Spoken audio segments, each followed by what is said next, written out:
A very good day to you and welcome to Herman Manyora's YouTube channel. My name is Gerald Kabir. It is always a pleasure to have you joining us for these conversations every single week. Now on this Mashujaa weekend, I'm here with Prof. Manyora. Great to see you. How are you doing today? Wonderful. Wonderful indeed. Yeah. Moses Kuria says the swearing in of Kithure Kindiki will happen despite the court rulings halting the impeachment of Rigathi Gachagua. If you listen to now the advisor of government, Moses Kuria, posting photos of himself inspecting Uhuru Gardens, talking about people should be there, what do you make of him? No, that's normal with my friend Moses Kuria. It's normal. We are used to Moses Kuria speaking out of turn. Yeah. We are used to it. It no longer surprises us. Yeah. Only a child born recently could be surprised, but Moses Kuria is... Nothing surprises anybody in this country. Don't you think that could cause some problems in the country despite the court ruling and determination? If it is done, it can be done. So Moses Kuria is just a busybody. Yeah. Simple as that. Simple as that. Talk to me about now courts coming up with this suspension of impeachment. From when we started talking about our judiciary, you were all about judiciary should not interfere in political processes. And then you came to Rigathi Gachagua and you talked about something must be looked into. Do you think this was the right move first? You see, if you listen to my video, what I'm saying is this: impeachment is a political process. It should be left to politicians. Politicians have no honor, just like thieves. There's no honor among thieves. These are pirates. And when the pirates decide to toss one of their own in the seas, they just do it. Don't jump there and try to tell them. They just throw one of their own. But in these processes, the interest of the people of Kenya is protected in the Constitution. That's what I'm talking about. They can fight all they can. They can stab each other. They can do what they want. They can look at you and say you are ugly. You can't be deputy president. Go home. We have no problem with that. We don't expect anything better from politicians. But then the Constitution puts a safeguards for the people of this country. And those are the safeguards we are saying they must be observed. Yeah. During this impeachment process, do you think that Gachagua has a case? When you talk about safeguards, does Gachagua have a case for the judiciary, for our courts to halt the impeachment based on the processes from the National Assembly to the Senate? Yes. What is this case that Gachagua has? If you look at the details of the charges, those are frivolous. Basically, they are an absurdity. I would even say childish. None of them can stand scrutiny. But remember, an impeachment is not a court of law, much as Senate is a quasi-judicial process, what goes on there, the trial. So you are not really going to look at the charges of an impeachment and base your reasoning for dismissing it. That I'm aware of. But I'm also aware of the office of the Deputy President is a serious office.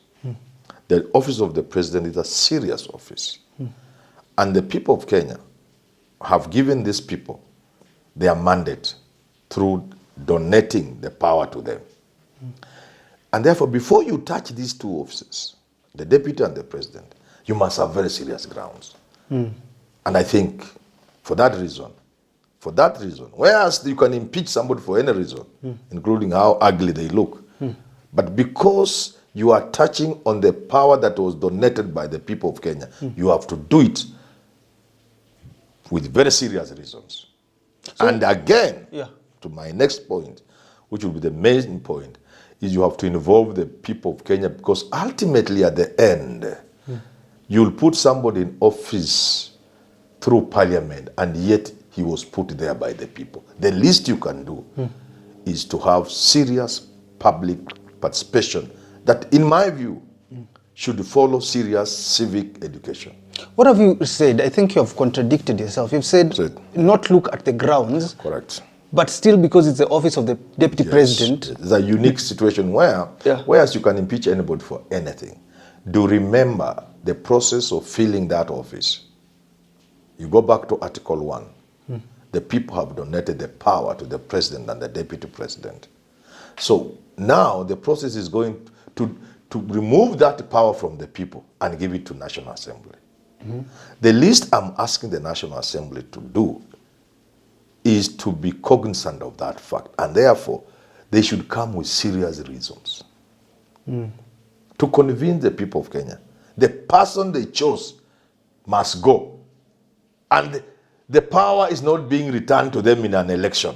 I don't know what you get. If you are removing somebody for whatever reason, and then the constitution is saying the people of Kenya will now elect a deputy president, that the reasons will not be important. Because ultimately, the power now to fill that vacancy will go back to the people. You get it? Yes. So the people will not be bothered. Okay, you have removed the one we gave you, fine. We'll get another. We'll give you another one. But now you are removing the person we gave you. And you yourself now installing one.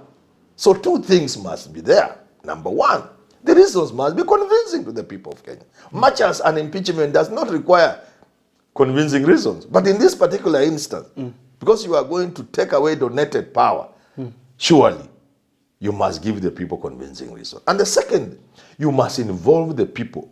Because they will not be involved in the election directly, please involve them through what is provided in the Constitution, which is public participation.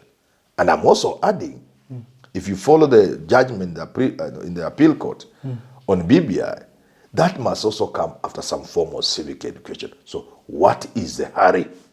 What is this one thing Gachagua would have done that you have to remove him with such a speed?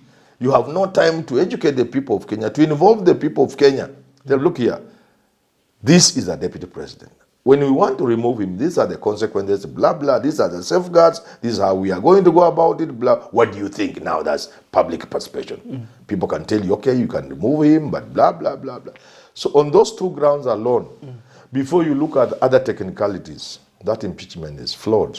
I've been issued. I've been thinking about how people can exercise their power directly now, as envisaged in the Constitution. Yes. And you look at how Gen Zs went into Parliament. Yes. For people there are people who believe that is impeaching Parliament. Yes. Do you think we need to have a mechanism of how people can exercise their power directly? Because it seems like, yes, people invaded Parliament. Yes, people showed that there's no confidence in Parliament, but Parliament still exists as is. Do you think there's a way we can show that people can exercise directly in a way that can give confidence to the people that they still have the power? Sadly, there's only one way. I've tried to explain impeachment, and I've said it can be done in three ways. The first impeachment is by the courts. In which case you go to court and say, this state officer is unfit to hold public office. So the courts then look at the issue, or quasi-judicial institutions, the tribunals or Judicial Service Commission, they can then remove somebody. That's the legal way. The next way is the political way, which is an impeachment by Parliament. That this state officer, the president, the deputy president, whatever, can be censured and he leaves or can be impeached.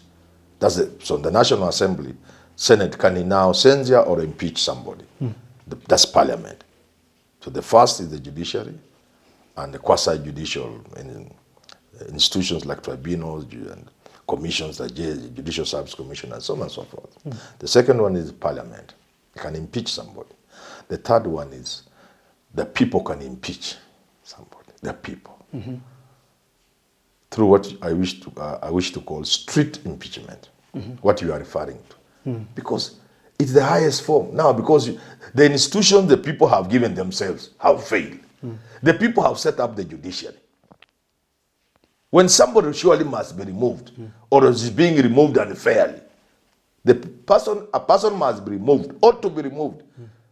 But the judiciary is not playing its role properly. Either in protecting somebody from unfair removal, like Gachagua, for example, or in standing in the way of removal. You see? Yeah. The judiciary is an institution we have created. So let's say it has failed. And when they fail, people see. I keep telling the judiciary, it's a matter of common sense. If what you are doing is not understood by the man in the street, then forget about what you are doing. You can dress it in legal jargon, you can do it into philosophy, but the end game is what you are doing affects the common man. The normal man, the common man in the street must understand what you are doing. So that is an institution that can help. If it doesn't, then there is the political institution. Parliament can impeach somebody. If these two institutions fail, and these are the institutions the people of Kenya have given themselves, and that's how I ask Parliament to understand, heckling and cheering and getting excited like small boys of a matter of such a national importance is really sad for the country. Because it's an institution we have created for ourselves, so that when we are mad at somebody, we don't go for that person physically. We give the judiciary the role of handling that issue. We give Parliament the role of dealing with such a person. When we see unfairness, we want to see it addressed by the judiciary. When there is lynching of somebody by, say, National Assembly, we want to see the judicial step in. When these two institutions fail, to answer your question, yes, it is in the streets. And that's how governments fall. That's how institutions fall. So if you look at this case of Rigathi Gachagua now, and you look at majority of people, I can say, do not want his impeachment to go through. Yes. Now, Parliament has pronounced itself on it. Seems like the executive doesn't want him. How can people make sure that Rigathi stays there to exercise their power directly? Let me first of all agree with you that people are not. Yesterday, the other day, when Parliament had just done its business of voting in a lightning speed, unanimously, 236.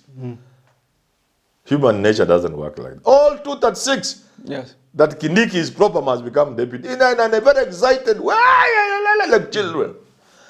A few minutes later, there was something scrolling on TV.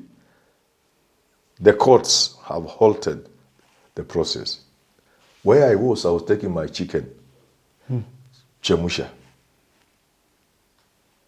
The celebration that broke out in that place. Oh. We were having a very busy working lunch. We had to stop what we were discussing. For like 10 minutes, it was wild that the courts have stopped this process. It supports what you are saying. The people of this country are against that process. And not because they love Gachagua. No. In fact, of the people who don't want this impeachment, if you are now say, okay, you don't want it, yes. How many of you love Gachagua? Less than 20% may love him. They don't love him. No, and he knows it perhaps. That's the truth of the matter. Even the people of Mount Kenya, they are feeling injured, but not because they love Gachagua. Of course, there are those who love him. And now the love has been forced onto them. So, what can they do? Me, what can the people do? But I have answered you. This anger can find expression in the streets. Okay. That's what leaders have to know. That whenever you see people in the streets, you have failed to address their concerns using reason, common sense, decency, applying natural justice. You have failed to use the institutions provided by the people to handle these matters. You are leaving the people on their own and to their own design. And that's why they spill into the streets. And the consequences are never good for anybody. Okay. Yeah. So if you're these judges... But I'm not saying the people will do that. Yes. I'm speaking in a general way. How direct power is exercised. Yes. By the people. And why people are forced to do that throughout history. There's this conversation about what judges should do in this case of Rigathi Gachagua. We can't tell judges what to do. We can't tell them, yes. Yeah. But look, there's the executive that doesn't want him. There's Parliament that has voted to impeach him. And then there's this other side where people want him.